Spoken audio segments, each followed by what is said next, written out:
On Christmas Eve, my mom pointed at the front door and screamed, "Take your little girl and leave." My 5-year-old daughter wrapped both arms around my leg while everyone else at the table looked down at their plates. 8 years later, that same front door opened for me again. But this time they were the ones praying I wouldn't walk away. Stick with me because nothing about what happened next was what I expected. Before we get into it, let me know in the comments where you're watching from. I always enjoy seeing how far these stories travel. And if you're new here, don't forget to subscribe for more stories like this. 8 years earlier, Ava and I drove through the snow to my parents' house in Fort Wayne, Indiana. She had spent the entire ride talking about cookies, Christmas lights, and whether Grandpa had remembered to hang the giant wooden star above the porch. She was only 5, still young enough to believe every family gathered around the same kind of table. The house looked exactly as I remembered.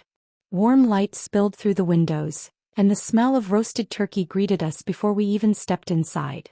My father, Robert, hugged Ava with a tired smile while my sister Claire admired the little red dress I'd bought for her at a thrift store. For a brief moment I thought maybe this Christmas would be different. Halfway through dinner, my mother Janice stood and tapped her glass with a spoon. "I have a surprise," she announced, smiling toward the living room. A man I had never seen before walked in carrying an expensive bottle of wine. He looked to be in his 50s, dressed in a tailored suit, and wore the confident smile of someone who believed he belonged wherever he entered. Janice beamed. "Brr, this is Richard. He's a successful businessman, a widower, and he's been looking forward to meeting you." I stared at her, certain I had misunderstood. She continued as if she were introducing guests at a holiday party instead of arranging my future. "You deserve stability, and Ava deserves a proper home." Richard pulled out the empty chair beside him. "Why don't you come sit over here?" I didn't move. "I'm not interested," I said calmly. "You should have asked me before inviting someone here for this." The smile disappeared from Janice's face. "You refuse every opportunity one give you," she snapped. "You're making life harder than it has to be." "I'm raising my daughter just fine," I replied. "I'm not marrying a stranger because you decided it's convenient." Her chair scraped loudly against the floor as she stood. Pointing toward the front door, she shouted, "Then take your little girl and leave." The room fell silent. Robert lowered his eyes without saying a word. Claire sighed and quietly muttered, "Mom's only trying to help." Ava clung tightly to my leg, confused by the shouting. I took her hand, picked up our coats, and walked out into the freezing Christmas night without looking back. The cold hit us the instant the front door slammed behind us. Snow drifted across the driveway as Ava squeezed my hand with both of hers. "Mom," she whispered, "are we still having Christmas?" I forced a smile even though my throat burned. "We are. It'll just be a different kind of Christmas." Our gifts were still sitting under my parents' tree, but I wasn't going back inside to get them. I buckled Ava into her car seat, brushed snow off the windshield with my sleeve, and started driving without any real destination. The streets were nearly empty and holiday lights blurred through my tears. After stopping at 3 places with no vacancies, I finally found an aging roadside motel on the edge of town. The room smelled faintly of old carpet and cheap disinfectant, but it had heat, 2 beds, and a tiny television playing Christmas movies. I apologized as I unlocked the door. "I'm sorry, this isn't what I promised." Ava looked around, climbed onto one of the beds and smiled. "It has pillows," she said. "And we're together." Her words broke something inside me. That night our Christmas dinner came from a vending machine and a fast food restaurant that happened to be open. We shared chicken nuggets, fries, and a small chocolate pie while watching cartoons. Before falling asleep, Ava placed her little stocking on the chair beside her bed. "Santa can still find us," she said confidently. The next morning I made a decision that frightened me as much as it freed me. There was nothing left for us in Indiana except painful memories. I packed everything we owned into my aging sedan and drove south toward Nashville, Tennessee, where a former coworker had told me jobs were easier to find. The beginning wasn't glamorous. We rented a tiny apartment above an auto repair shop where the walls shook every time someone tested an engine downstairs. During the day I worked wherever someone would hire me. I waited tables, stocked grocery shelves before sunrise, cleaned office buildings after dark, and answered phones at a small insurance agency whenever extra hours became available. Every dollar had a purpose. Rent came first. Groceries came second. Anything left went into a savings envelope hidden inside a kitchen cabinet. After putting Ava to bed each night, I opened accounting textbooks borrowed from the public library. Some nights I could barely keep my eyes open, but I kept studying because I knew temporary jobs couldn't become our permanent future. Ava never complained. She did her homework at the kitchen table while I completed assignments beside her. Sometimes we'd quiz each other. She practiced spelling words while I reviewed tax laws and financial statements. We laughed whenever one of us got an answer wrong. Years passed one ordinary day at a time. There were no miracles waiting around the corner, only steady progress earned through persistence. Eventually I became a certified accountant, opened a small practice, and watched it grow through honest work and satisfied clients. We built a quiet life filled with routines, trust, and peace. For the first time, home wasn't a place controlled by someone else's expectations. It was wherever Ava and I were together. The years didn't change everything overnight. They changed us through thousands of ordinary moments that slowly became a life. Every birthday we celebrated in our little Nashville apartment felt lighter than the last. When business improved, we moved into a modest house with a small backyard. Ava insisted on planting flowers along the fence, even though neither of us knew much about gardening. By the second spring they were blooming anyway. She grew from the little girl who believed every motel was an adventure into a thoughtful 13-year-old with quick wit and endless curiosity. She loved reading mystery novels, played volleyball after school, and never let me leave the house without reminding me to eat lunch. Sometimes I caught glimpses of myself in her determination, but she carried a confidence I never had at her age. My accounting practice grew one client at a time. Small business owners recommended me to their friends because I answered calls, explained complicated numbers in plain language, and treated every customer with respect. Before long I hired 2 employees, then another. Seeing our firm's name on the office window for the first time felt better than any title or paycheck. It represented a future I had built instead of one someone else had planned for me. Life settled into routines we both loved. Mornings began with breakfast together before school and work. Evenings usually ended around the dinner table where Ava told me about teachers, teammates, and whatever new idea had captured her attention that week. Our home was quiet, but it never felt empty. As Christmas approached again, the office filled with holiday cards from clients. Ava was helping me decorate a small tree in the reception area when my phone rang. The screen displayed a name I hadn't seen in 8 years. For a moment I simply stared at it. "You going to answer?" Ava asked. "I think I have to." His voice sounded older than I remembered. "Leora?" "Yes. I wasn't sure this was still your number." "It is. What's going on?"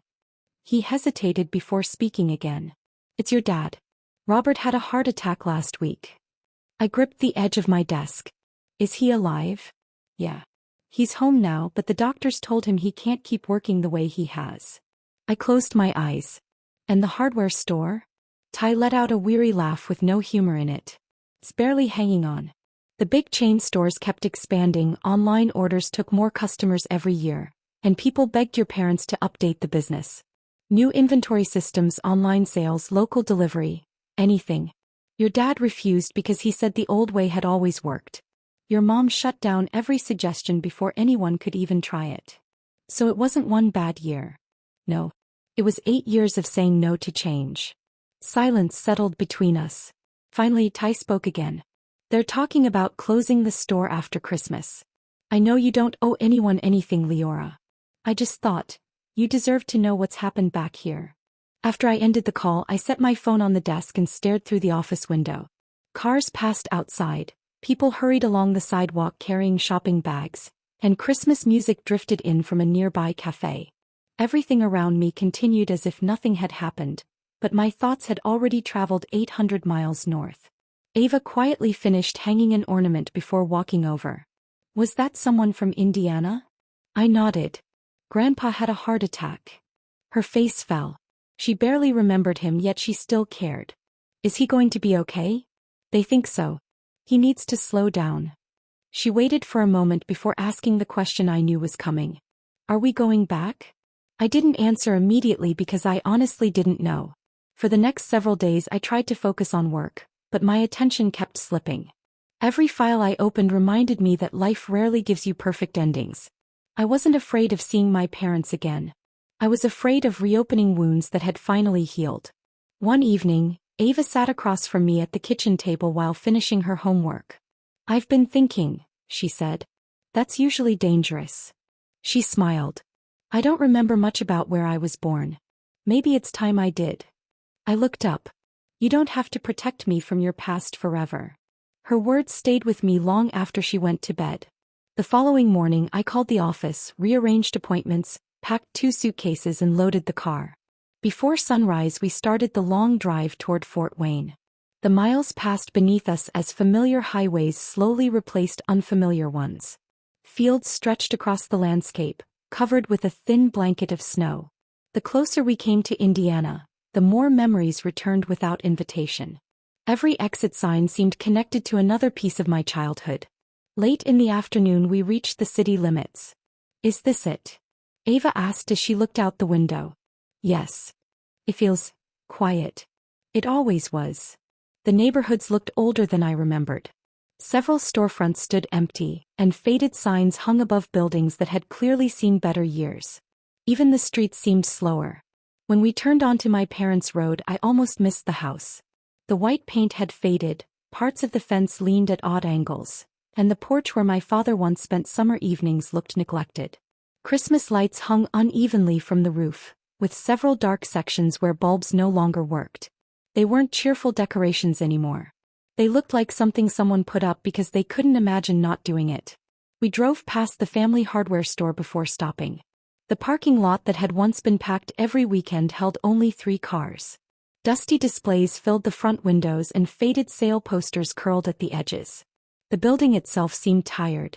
Ava looked from the empty store to the worn house. Softly she asked, "Did all this happen because you left?" I slowly shook my head. "No. This happened because nobody here was willing to change. Time did what I never could. It forced them to face the choices they'd been avoiding for years."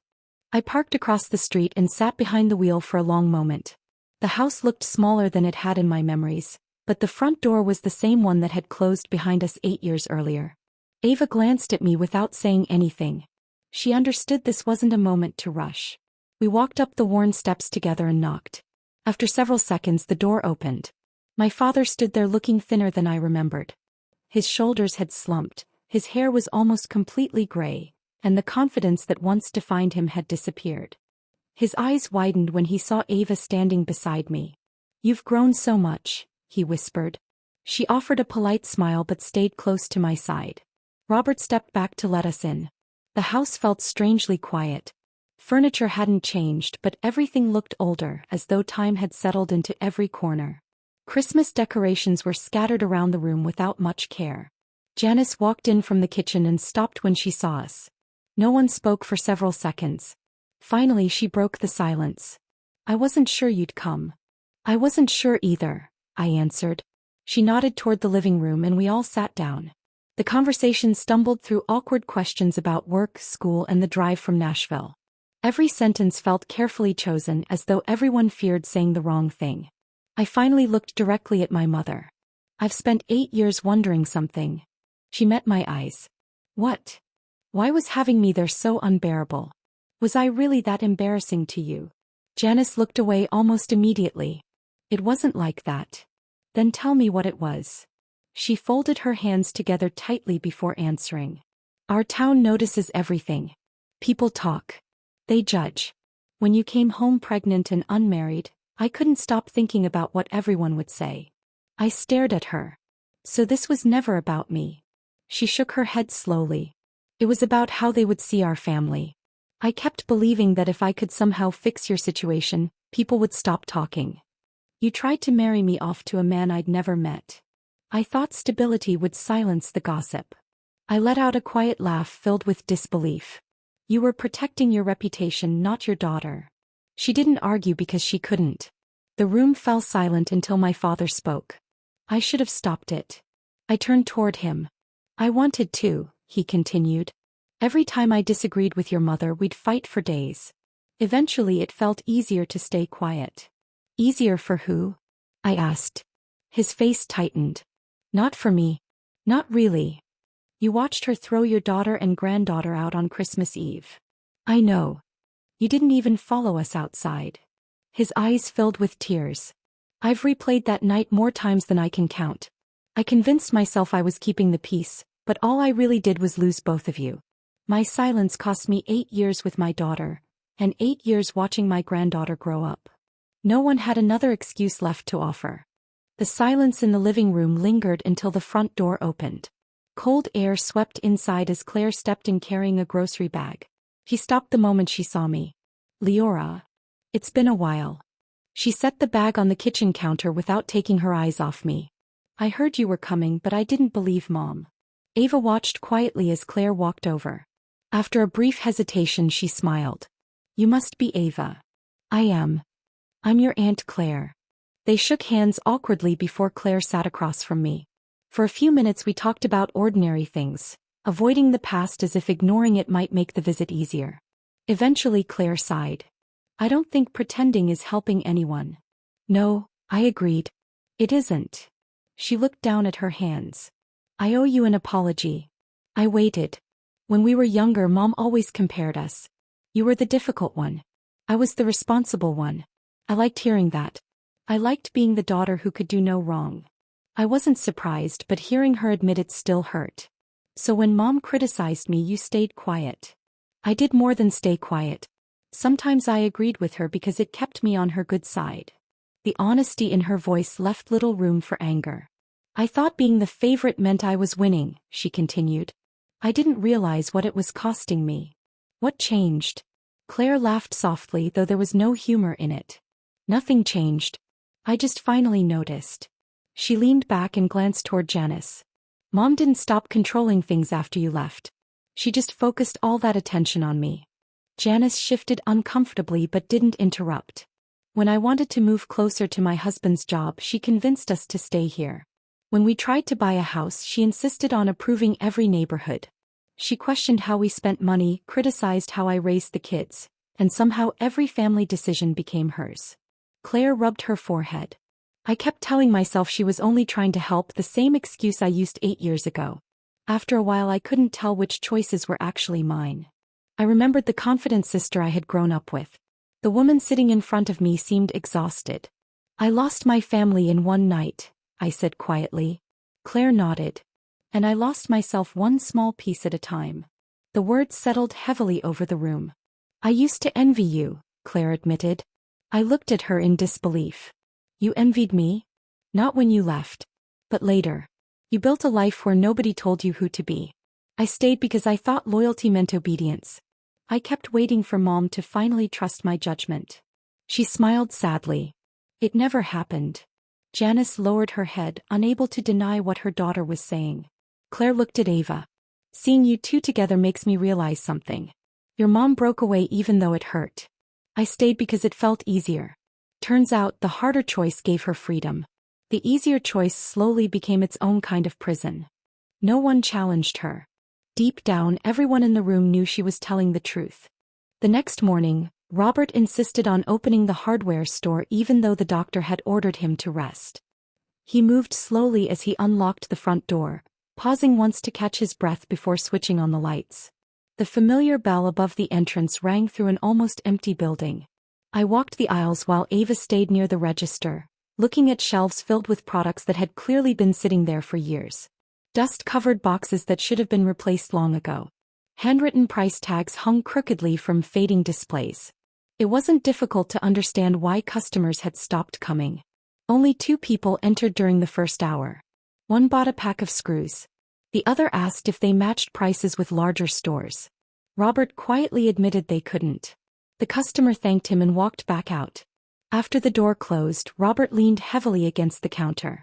"I never thought I'd see this place so empty." "You don't have to stay here today," I said. "I've been here almost 40 years. And that's exactly why your health matters more than this building." Before he could answer, a sharp cough interrupted him. He pressed a hand against his chest and his face turned pale. I immediately helped him into a chair while Ava brought him a bottle of water. "I'm fine," he insisted. "No," I replied firmly. "You're exhausted." That afternoon we drove him to a follow-up appointment. The cardiologist reviewed his chart before looking directly at him. "You survived the heart attack," the doctor said, but your body is warning you. If you keep carrying this level of stress, you're risking another one. Robert remained quiet. You need fewer working hours, proper rest, and someone else handling the daily pressure. This isn't a suggestion. The ride home felt unusually silent. When we returned to the house, Janice was sitting alone at the kitchen table with unpaid bills spread in front of her. She didn't bother hiding them. The bank called again, she said softly. Robert lowered himself into a chair. I know. They won't keep extending deadlines. Nobody argued because there was nothing left to argue about. Finally, Janice looked at me. I spent years believing that if I controlled everything, nothing could fall apart. Her voice cracked. I controlled the business. I controlled this family. I tried to control your future. She covered her face with both hands. And now the store is dying, your father is sick, Claire barely visits unless she has to, and you built an entire life without us. Tears slipped through her fingers. I kept telling myself I was protecting this family, but all I really protected was my own pride. She looked up at me with red, tired eyes. I'm sorry. There was no explanation waiting behind the words. No attempt to blame the town, her marriage, or circumstances beyond her control. I was wrong, she continued. I hurt you because I cared too much about what other people thought. I chose appearances over my own daughter, and I can never give you those 8 years back. The room stayed quiet. For the first time since I had returned, my mother wasn't trying to defend herself. She simply sat there, surrounded by unpaid bills and fading Christmas decorations, facing the truth she had spent years refusing to see. I accepted my mother's apology, but I didn't pretend it erased the past. Some wounds become smaller with time, yet they never completely disappear. The next morning, Robert asked if I would take one look at the hardware store's finances before I left town.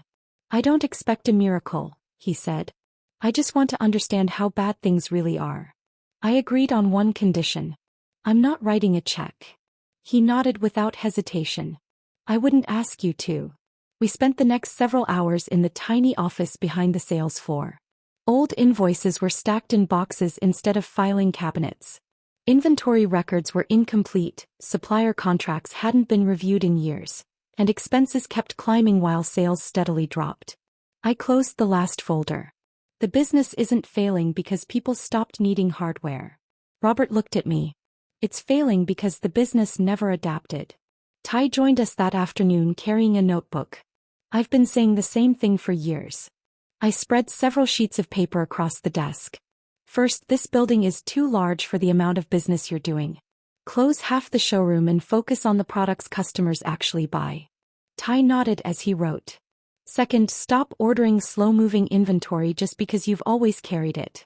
Every shelf holding unsold merchandise is money sitting still. Robert listened carefully without interrupting. Third, renegotiate with your suppliers. Smaller orders delivered more frequently are better than filling a warehouse with products nobody purchases. Ty smiled. I can handle those meetings. You should, I replied. From now on, you're managing daily operations. Robert looked surprised. I'm still here. Yes, I said gently. But you shouldn't be running this place anymore. He lowered his eyes. This store has been my life. And that's exactly why it's time to let someone else carry it. You can advise. You can mentor. But you can't keep sacrificing your health. He didn't argue. Over the next few days, we met with local suppliers, reviewed contracts, and canceled unnecessary expenses. Several business owners agreed to better terms because they wanted the family store to survive. They simply needed someone willing to have practical conversations instead of refusing every suggestion. Back at the house, I gathered everyone around the dining table. This only works if everyone contributes. Claire looked up. What do you mean? I mean, nobody waits for someone else to fix things. Ty manages the store. Robert retires from daily operations. Claire helps organize the financial records each week since she already handles bookkeeping at work. Mom takes care of customer calls and community outreach instead of trying to control every decision. Janice accepted the assignment without complaint. And you? Ty asked. I'll review the numbers remotely once a month and answer questions when they come up. That's all. Robert frowned. You could save us faster than that. I could, I admitted. But then you'd depend on me instead of learning how to stand on your own. Nobody objected. This wasn't a rescue. It was a fresh start built on responsibility. Every person had a role to play, and every improvement would come from consistent effort instead of one generous act. For the first time in years, the family stopped waiting for someone else to solve their problems and began doing the work themselves. The changes at the hardware store began producing small results before Ava and I were ready to leave Indiana. A few new customers came through the doors after Ty updated the inventory and started promoting the business locally. It wasn't enough to erase years of decline, but it proved the store still had a chance. On our final evening, my parents invited everyone to dinner. The atmosphere felt calmer than it had since I arrived. Nobody raised their voice and nobody pretended the past had never happened. As dessert was cleared away, Janice looked at me. "You know," she began carefully, "there's plenty of room here if you and Ava ever decide to come home." I had expected the question. I set down my coffee cup before answering. "I appreciate that, but we're not moving back." Her smile faded slightly. "You don't have to decide tonight. I already decided 8 years ago." The room became quiet. "My life is in Nashville," I continued. "My business is there. Ava's school is there. Our friends are there. That's our home." Janice nodded slowly, though disappointment was written across her face. "I was hoping we could become a family again." "We can," I said gently. "Just not by returning to what we used to be." She looked confused. "I don't understand. You keep thinking forgiveness means everything goes back to the way it was." "It doesn't." Nobody interrupted. "I've forgiven you because carrying anger for years only hurts me. But forgiveness doesn't erase boundaries. Those stay." Robert listened carefully. "You'll still visit?" he asked. "Yes." "You'll answer our calls?" "Of course." "And you'll keep advising us about the business?" "I will, as long as everyone keeps doing their part." Janice took a deep breath. "So what's changed?" "I decide what my relationship with this family looks like." She lowered her eyes. "For years, every important decision about my life came from someone else. Where I should live, who I should marry, how I should raise my daughter. Those days are over." She nodded without arguing. Ava reached over and quietly squeezed my hand beneath the table. "I won't let anyone make those choices for her either." Janice looked toward her granddaughter. "I understand." For the first time I believed she actually did. As we prepared to leave the next morning, Robert hugged Ava tightly. "Don't wait another 8 years." She smiled. "We won't." Claire hugged me next. "I'm glad you came back. I'm glad we talked honestly." Finally, Janice stepped forward. "I know I haven't earned another chance."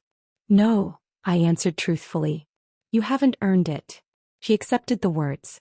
"But I'm willing to give you one anyway." Tears filled her eyes as she embraced me briefly before stepping away. Driving out of Fort Wayne, I didn't feel victorious because someone had suffered. I felt peaceful because I had finally learned the difference between revenge and self-respect. I had the power to demand apologies, hold grudges, or control everyone around me the way I'd once been controlled. Instead, I chose something far more valuable. I chose clear boundaries, a life built on my own decisions, and the freedom to protect the home Ava and I had created together. A year passed more quietly than anyone expected. The hardware store never returned to its old size, but it stopped losing money. Ty settled comfortably into managing the business. Robert kept his promise to stay retired, and Claire handled the bookkeeping without anyone questioning her decisions. Every few weeks we spoke by phone, usually about ordinary things instead of old arguments. When Christmas arrived again, Ava and I drove to Fort Wayne for the weekend. This trip felt different from the moment we packed the car. We weren't returning because we had nowhere else to go. We already had a home waiting for us in Nashville. We were simply visiting family. The house looked brighter than it had the year before. Fresh paint covered the porch, the broken fence had been repaired, and every string of Christmas lights actually worked. The changes weren't extravagant, but they reflected steady effort instead of quick fixes. Robert opened the door with a broad smile.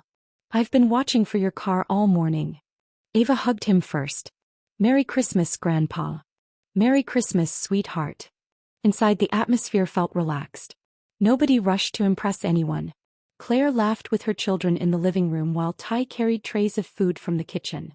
Even the conversation sounded lighter. Janice walked over holding a small wrapped gift. "This is for you, Ava." You didn't have to get me anything. I wanted to. Ava carefully opened the package and found a silver bracelet with a tiny snowflake charm. It's beautiful. Janice smiled. Thank you. Ava looked puzzled. For what? For giving me another chance to be your grandmother. Ava slipped the bracelet onto her wrist. I like having a grandmother. Janice blinked back tears before quietly excusing herself to the dining room. As everyone prepared for dinner, I noticed her moving chairs around the table. She picked up one from the far end and placed it directly beside her own. Then she looked at me. I'd like you to sit here. I walked over. She rested one hand on the back of the chair.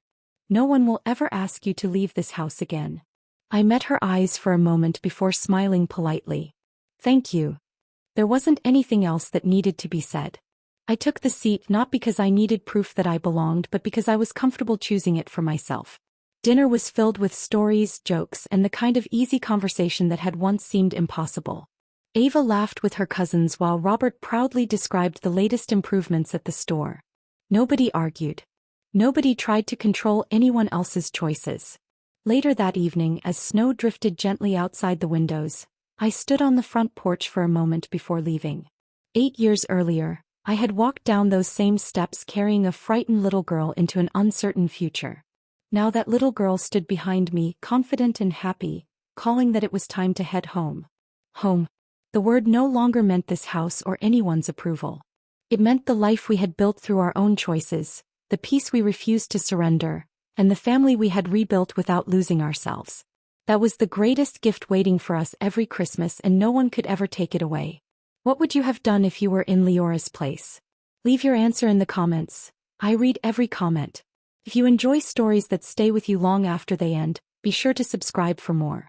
Thanks for watching, take care of yourself, and I'll see you in the next one.